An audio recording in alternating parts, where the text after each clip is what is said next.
वर्यान्नेषते प्रश्नः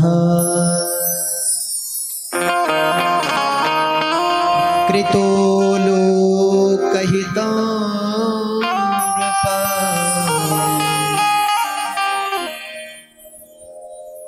वर्यान्नेषते प्रश्नः कृतो लोकहितं नृपः।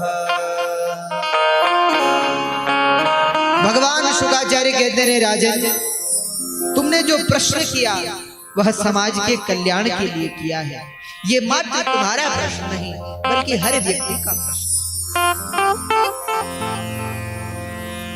वर्यान्नेषते प्रश्नः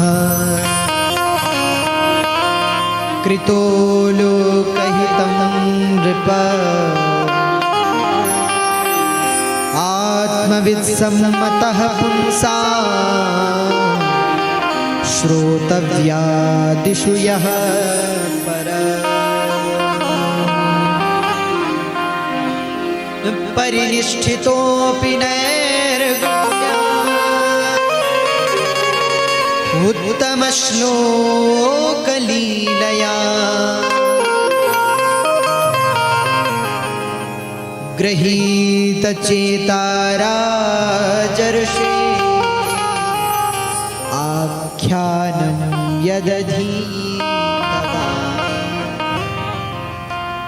इदं भागवतं नाम पुराणं ब्रह्म संहितम् अधीतवान् द्वापरादौ पितुर्द्वैपायनात्वहम्।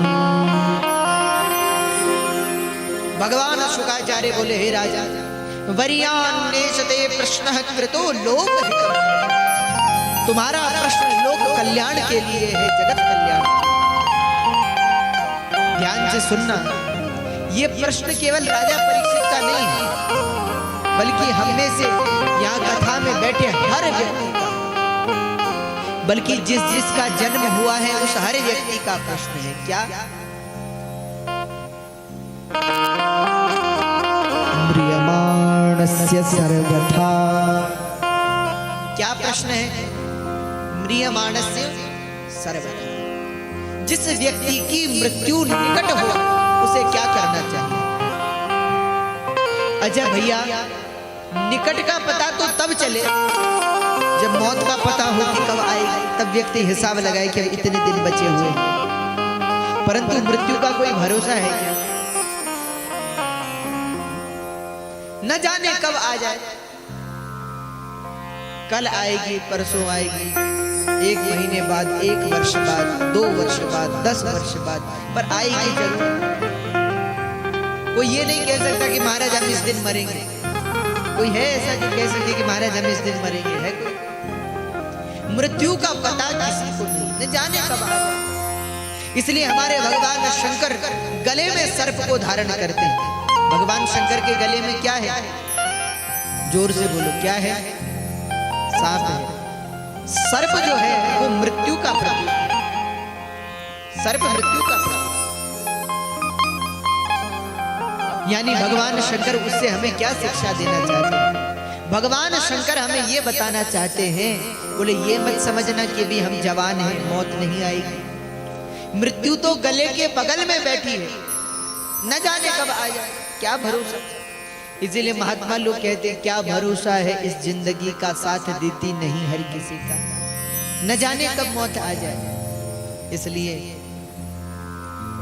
हर पल, हर समय, हर क्षण व्यक्ति ऐसा कि मानो अंतिम क्षण हो जीवन। परंतु आज समाज के लोग दुखी क्यों हैं? आज हम लोग परेशान क्यों हैं? उसका कारण सुनो। हम परेशान इसलिए हैं, हमारा वर्तमान खराब हो रहा है। क्यों? क्योंकि जो हो गया उसके लिए परेशान हो गया, अरे ऐसा नहीं होता तो ऐसा होता। और जो होने वाला है उसके लिए भी परेशान हो कि न जाने क्या होगा।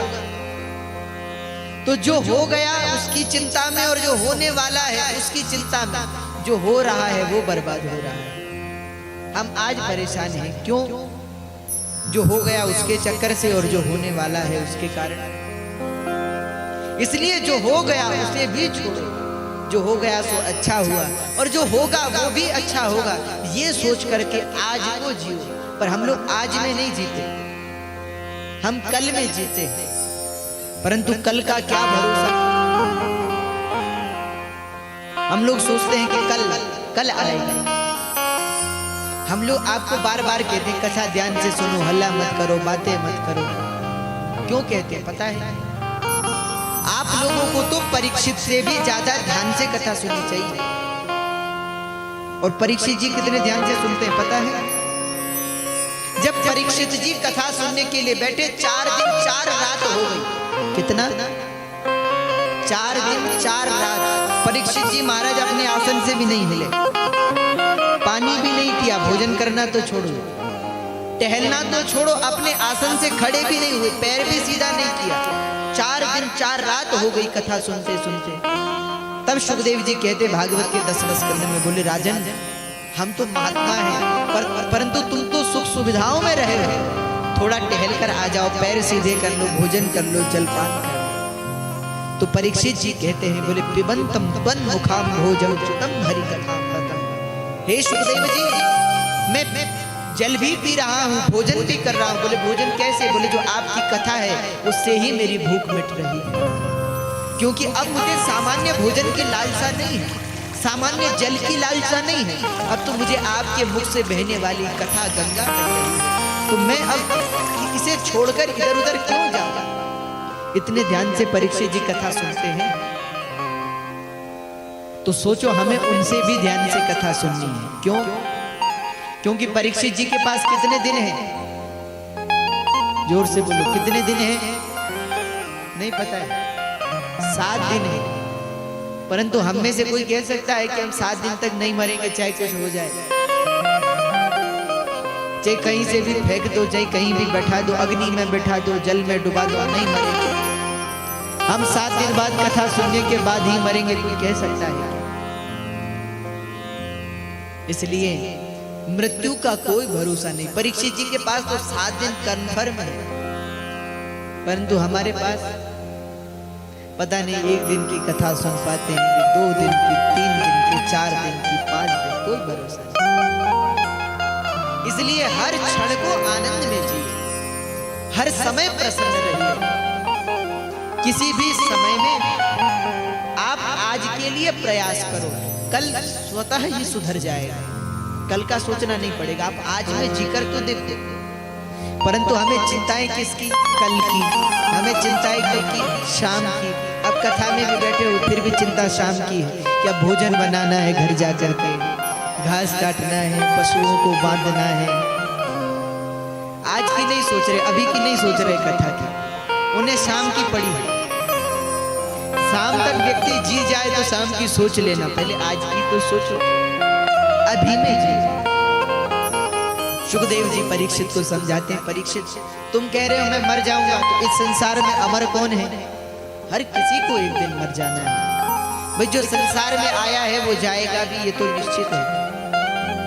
परंतु हम लोग बड़े विचित्र हैं, मरना कोई नहीं चाहता। अजब परसों हमने पूछा था कि स्वर्ग कौन कौन जाना चाहते हैं, तो सबने कहा कि हम जाना चाहते हैं। हमने कहा तो स्वर्गीय कौन कौन होना चाहते हैं बताओ जरा। स्वर्गीय कोई नहीं होना चाहता, स्वर्ग हर व्यक्ति पहुंचना चाहता है।